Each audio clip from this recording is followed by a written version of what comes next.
Priet amigos.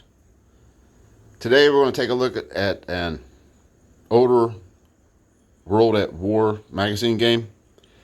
This is issue number 16 from February, March of 2011. The included game is Partizan, the war in Yugoslavia. I just noticed my copy's a little bit damaged right there. Anyway, this is back when they stapled the magazines instead of the glue perfect bound type stuff they use nowadays. The magazine. Ooh, look at that. The magazine, as usual, has lots of. Here's a table of contents. Lots of maps. Lots of good stories and illustrations, pictures. The main article of the magazine is always about the game that's included. But there are other articles in the magazine, such as this one.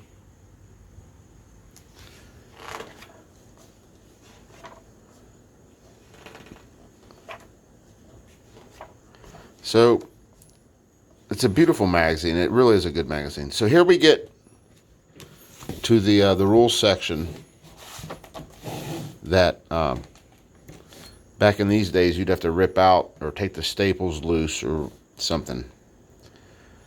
But this is the game Partizan. I've actually played this opposed. We did screw some of the rules up, but I think overall it didn't make any big difference. It was a lot of fun. But it's a 10 game turn game,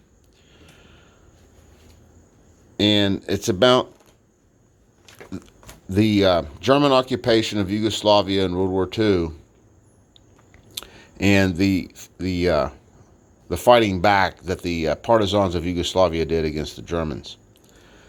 We're going over the abbreviations and all the units. There's a ton of them.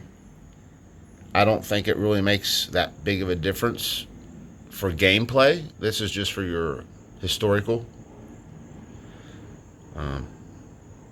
which I like being here.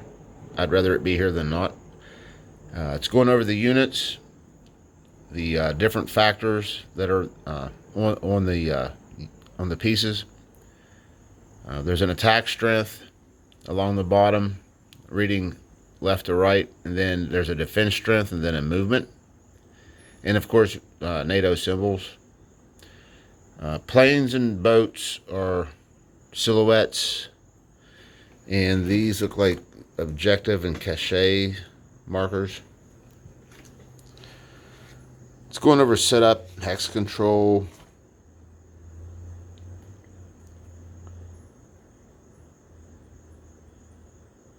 Wow, I forgot about this big setup. Target objective. So you roll on these charts for target objectives for the Axis and the partisans.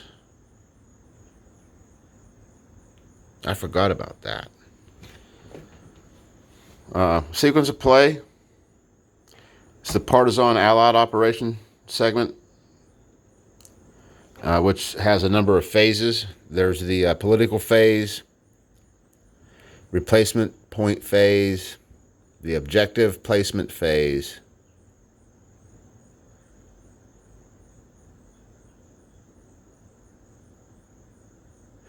yeah, I think that changes turn to... That's what it was. Yeah, I think your objectives change from turn to turn.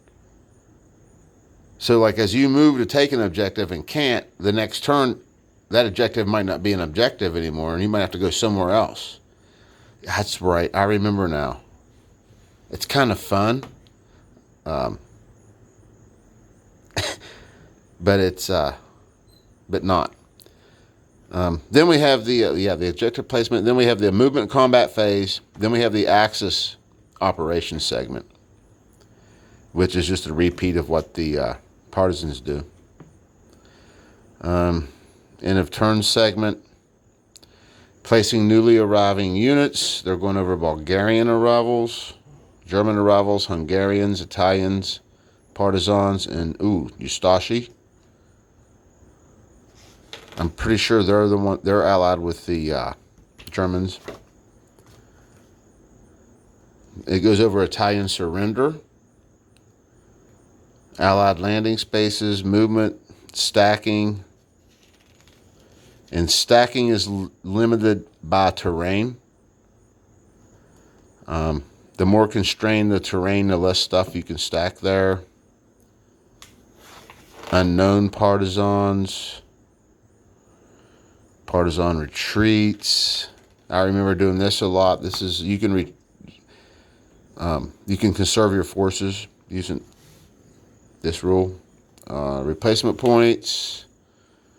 Special unit characteristics. Supply.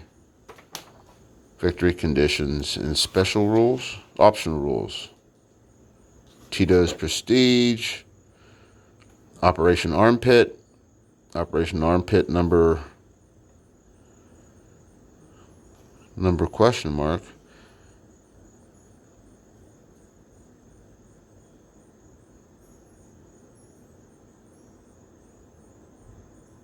I guess that's a way to confuse the Germans. Operation Armpit. Yes, okay. You have to place it in some point in the future, so the Germans know kind of like what range of turns you might launch that operation on, but you can fool them with these rules. Amphibious assault rules, Italian surrender, and the German response. Force 10.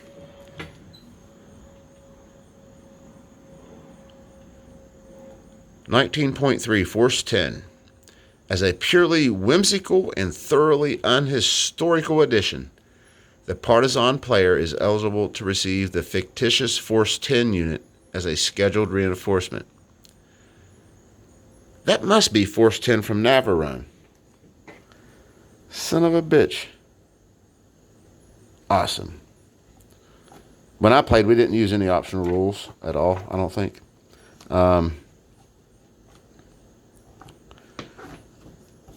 Then there's advertisements and order forms.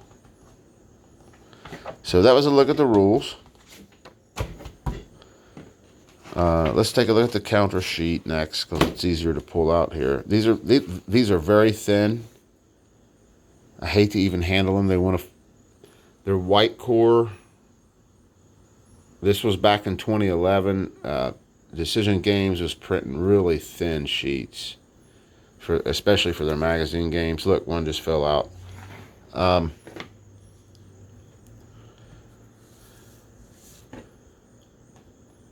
Not a big fan of the counter sheets, but I mean, what are you going to do? What are you going to do? We have a lot of Partizan units here. They're unknown. We have some objective markers here in yellow. Some more Partisans and some weapon caches they can deploy. Over here, these are the Italians in this puke baby green. Americans are these green. That must be an optional rule. United Kingdom, not sure what this is French, not sure what this dark blue is. These black ones are the Ustashi. The Bulgarians are the purple. The Croats are these blue here. The Germans are these gray here. And then there's markers for amphibious landings, retreats. There's a Tito Prestige marker. So, and they're double-sided. So, most of the units do have a reduced side. Some of them don't, but most of them do. And then we'll take a look at this map, which is really cool, I think. Let me apologize. There's going to be some hard creases in this map. Oh, and look, the ink. This is so old. Look what the ink's done. I noticed it right away. Look what it's done.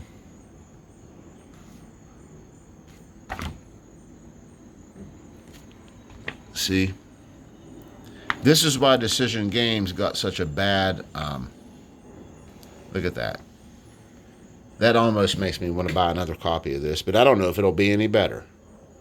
But this is why DG had such a bad reputation back in those days, is because of shit, because of the counters and then shit like this with the map, and the map is printed on glossy paper. It is rather thick.